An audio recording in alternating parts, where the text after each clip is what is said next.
নমস্কার বন্ধুরা, দেখো আমি চলে এসেছি একটা মিনি ব্লগ ভিডিও নিয়ে। তো এই যে দেখো রেডি হয়ে গেছি, এখন বেরোচ্ছি। মিঠির পাপা আর আমি যাবো হচ্ছে একটু ব্যাংকে। আমার বইটা অনেকদিন পড়ে রয়েছে, ওটা ঠিক করার জন্য।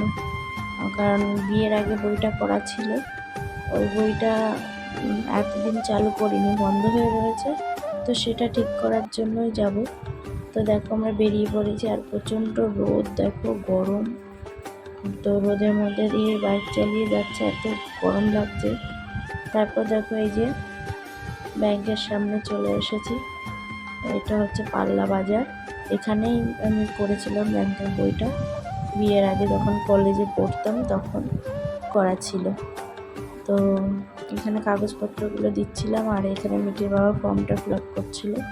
আর আজকে শনিবার, ব্যাংকটা ফাঁকাও আছে। আর আমি এখানে বসে, তারপরে দেখো চলে এসেছি। এই যে এখানে গেট পড়েছে, ট্রেন গেল। আর তারপরে এই যে আখের রস খাবো এত গরমে। তো আখের রস খেয়ে আবার বেরিয়ে পড়লাম, বাড়ি যাচ্ছি। তো চলো আজকের মতো এখানেই ভিডিওটা শেষ করছি। সবাই ভালো থেকো, টাটা।